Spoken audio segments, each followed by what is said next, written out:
Hello everyone, स्वागत है आप सभी का मेरे यूट्यूब चैनल पर। कैसे हो आप सब लोग? आई होप आप सब लोग बहुत ही ज़्यादा अच्छे से होंगे। तो आप लोगों को पता है कि डेली मैं पूरी कोशिश करती हूँ कि आप लोगों तक सारी न्यूज़ दे सकूँ जो भी चल रहा है इस टाइम पर। प्रीतो बड़ी बहन और जो इनका भाई है अब वो भी इस रेस में शामिल हो गया है कि अभी तक तो उसके चैनल पे व्यूज़ नहीं आ रहे थे, तो उसने भी सोचा कि व्यूज़ लाने के लिए कुछ ना कुछ तो करना पड़ेगा। तो फाइनली वो अपनी बग्गी को लोगों के सामने ले आया है। लेकिन जो उसकी पहली वीडियो आई थी जिसमें उसने बोला था कि फाइनली बग्गी आ गई, तो उस वीडियो पे तो काफ़ी सारे व्यूज़ आए थे।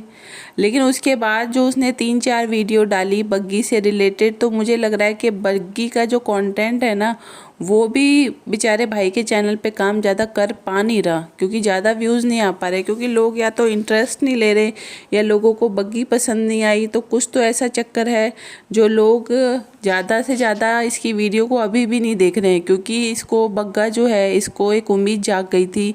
इसको लगा था कि अब बग्गी के आने से मेरा चैनल चल निकलेगा, तो अब जितनी भी वीडियोस होंगी सारी उसी से रिलेटेड होगी।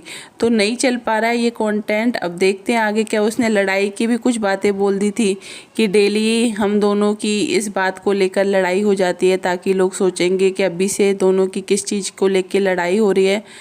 तो कोशिश पूरी जारी है भाई की, लेकिन व्यूज़ नहीं आ पा रहे हैं। देखते हैं जब बग्गी साक्षात लोगों के सामने आ जाएगी, जब वो दिखाई देगी हम लोगों को वीडियोस में, हो सकता है तब लोग इंटरेस्ट ज़्यादा लेने लग जाएं देखने में। तो देखते हैं आने वाले टाइम में क्या होता है। और वहीं बात करें प्रीतो की और मम्मी की, तो दोनों की आपस में हो गई है लड़ाई। और लड़ाई तो कोई दिन ऐसा नहीं जाता कि जब इन दोनों की आपस में बहसबाजी नहीं होती, डेली होती है। क्योंकि इनकी जो मम्मी है उनका भी नेचर आप लोगों ने देखा होगा, थोड़ा सा वो अजीब टाइप की लगती है, यानी कि गुस्से वाली, तेज़ तर्रार टाइप की जो होती है ना, उस टाइप की लगती है। और प्रीतो कौन सी कम है। तो ये क्या है, सब लोग एक जैसे मिल जाते हैं तो इन लोगों की आपस में भी नहीं पड़ती है। अब प्रीतो का कहना ये है कि मैंने घर का जो बेड था, बेड का साइड चेंज कर दिया था, तो जिसकी वजह से मम्मी का मुंह फूल गया। अब मम्मी का मुंह फूल गया, मम्मी गुस्सा हो गई, मम्मी नाराज़ हो गई। मम्मी का कहना ये है कि प्रीतो घर में अपनी अपनी चलाती है और इसने बेड का साइड क्यों चेंज कर दिया। तो अंदाज़ा लगा सकते हो कि एक बेड चेंज करने से मम्मी को इतनी प्रॉब्लम हो गई। तो जब बग्गी आ जाएगी, यानी कि बहू आ जाएगी, तो अगर बहू कोई ज़रा सी हरकत कर देगी, क्योंकि उसकी भी इच्छाएं होगी, उसका भी घर होगा, उसकी भी तो पसंद नापसंद होगी, वो भी तो चाहेगी कि मैं भी घर की थोड़ी बहुत सेटिंग चेंज कर दूं, या किचन का सामान इधर से उधर रख दूं, या कुछ भी 100 चीज़ें होती हैं घर में। तो अगर जो माँ अपनी बेटी की इस सब चीज़ों पे गुस्सा हो रही है, नाराज़ हो रही है, उनको ये सब चीज़ें अपनी जब बेटी की ही पसंद नहीं आ रही, तो उनको अपनी बहू की ये सब चीज़ें क्या पसंद आएंगी। मुझे तो ये इस चीज़ की काफ़ी ज़्यादा हैरानी है। और आप लोगों में से कितने लोग इस बात से सेटिस्फाइड हो जो बात मैं आप लोगों को बोल रही हूँ। क्योंकि जब बहू घर में आती है तो हमें उसकी पसंद भी देखनी पड़ती है। हमें ये भी देखना पड़ता है कि अगर उसका मन है ऐसा करने का तो ठीक है, हमें उसमें भी उसकी बात को मानना पड़ता है। और उसकी बात को अगर हम मान के चलेंगे तो घर की जो चीज़ें होती हैं वो अच्छी रहती हैं, लड़ाई झगड़े नहीं होते, सीधी सी बात है।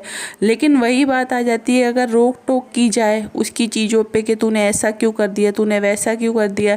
जिस तरीके से प्रीतो की मम्मी ने प्रीतो के ज़रा से एक बेड चेंज करने के पीछे वो गुस्सा नाराज़ हो गई, तो ये चीज़ अगर बहू के साथ की जाएगी तो ये तो लड़ाइयों की कहते हैं ना शुरुआत वैसे भी हो जानी है। और दूसरी तरफ जो बग्गा है, बग्गा का कहना ये है कि हमारी फैमिली के जितने भी लोग हैं वो हम सब लोग मिलजुल कर रहते हैं आपस में, और हम लोगों को हंसी मजाक पसंद है, घर का माहौल में हमें लड़ाइयाँ पसंद नहीं है। तो मुझे नहीं लगता कि बग्गी को आने वाले टाइम में कभी कोई यहाँ पर दिक्कत आएगी, और मैं उसको अच्छे से सारी चीज़ें समझा दूँगा। तो मैं यही बोलूँगी तुमको कि सबसे पहले तो तुम अपनी मम्मी को थोड़ा सा ज़रूर समझा देना कि वो थोड़ा सा इंटरफेयर करना बंद कर दें, और जो दूसरों की चॉइस होती है उस पर भी कभी कभी सहमत रहना शुरू करें। क्योंकि अगर इसी तरीके से चलता रहा तो जैसे उनको प्रीतो की हरकतें पसंद नहीं आती, तो उनको अपनी बहू की भी हरकतें पसंद नहीं आएंगी। तो ये लड़ाइयों की शुरुआत हो जाएगी। और जो कंडीशन प्रीतो और नन्नू की हो गई है ना, वही कंडीशन कहीं ऐसा ना हो जाए कि बग्गा और बग्गी की भी हो जाए। तो और बात प्रीतो की जाए तो प्रीतो को बहुत मज़ा आता है इन सब चीज़ों में। यहाँ पर इसकी मम्मी, भाई, बहन, ये सब लोग इसको इतना उल्टा सीधा बोल देते हैं, नौकरानियों की तरह ये पूरा दिन काम में लगी रहती है। इसके वीडियोस देखो आप। मैं मना नहीं करती कि मायके में आके काम मत करो, करना चाहिए, बहुत ही अच्छी बात है। हम भी अपने मायके में जाते हैं तो हम भी बहुत काम करते हैं। तो इसका मतलब ये नहीं है कि आज हम अपने ससुराल में रह रहे हैं तो हम अपने ससुराल में काम नहीं करते। हम यहाँ पे भी सारा काम करते हैं, यहाँ पे भी सब लोगों को साथ में लेके चलते हैं, ठीक उसी तरीके से जिस तरीके से अपने मायके वाले लोगों को लेके चलते हैं। तो हर किसी के लिए, चाहे वो लड़का हो चाहे लड़की हो, सबके लिए यही बेस्ट होता है कि वो शादी के बाद दोनों ही फैमिली को अगर बराबर लेके चलोगे तो सब चीज़ें काफ़ी अच्छी चलती हैं। लेकिन अगर पार्शियलिटी करोगे आपके, हम ससुराल वालों की तो एक बात भी नहीं सुनेंगे, उनकी हर चीज़ में हम लड़ाई झगड़े करेंगे, और मायके वालों की हम गालियों को भी बहुत खुशी खुशी सुन लेंगे। तो रिश्ते ख़राब करने का काम तो फिर यही वाली बात हो जाएगी ना कि हम खुद ही कर रहे हैं। तो ऐसी चीज़ें करने के बाद हम ब्लेम दूसरे लोगों को देने लग जाते हैं, तो ये सब चीज़ें नहीं होनी चाहिए। तो प्रीतो की यही आदत लोगों को पसंद नहीं आती कि ये मायके में 24 घंटे काम भी कर रही है, लोगों की उल्टी सीधी बातें भी सुन रही है, ताने भी सुन रही है, तब भी इसको कोई यहाँ पर फ़र्क नहीं पड़ता। लेकिन जब बात ससुराल वालों की आ जाती है, वहाँ पे अगर इसको कोई ज़रा सा भी अगर कोई कुछ कह दे, अगर ज़रा सा किसी ने काम के लिए कुछ कह दिया तो ये डायरेक्ट बोल देती है कि तुम खुद नहीं कर सकते हो, तुमने मुझे नौकरानी समझा हुआ है। तो वही के बात आ रही है कि भेदभाव खुद तुम कर रहे हो, तो लड़ाइयाँ तो होंगी ही होंगी, ऐसा तो नहीं है कि नहीं होंगी। अगर उनकी बातों को भी इसी तरीके से इग्नोर किया होता, जैसे यहाँ पर अपने मायके में सब लोगों की बातों को इग्नोर करके चल रही हो, तो आज अपने ससुराल में बहुत इज्जत से, बहुत अच्छे से तुम रह रही होती। और ये जो कहती हो ना कि मैं इतनी टेंशन झेल रही हूँ, मैं इतनी परेशानियों में हूँ, मैं इतना सब स्ट्रेस झेलती हूँ, मुझे रात भर नींद नहीं आती, तो हो सकता है ये कंडीशन तुम्हारी नहीं होती और तुम और तुम्हारा बच्चा और तुम्हारा पति, तुम तीनों ही मिलजुल कर आपस में एक बहुत अच्छी लाइफ जी रहे होते और तुम सब लोग आपस में खुशी खुशी रह रहे होते। लेकिन खुद अपनी लाइफ ख़राब की है तुमने, और दूसरे लोगों को ब्लेम दिया जाता है कि लोगों ने ऐसा किया, लोगों ने वैसा किया। तो बेहतर यही होगा कि अपनी गलती को मानो और गलती को आगे बढ़ो।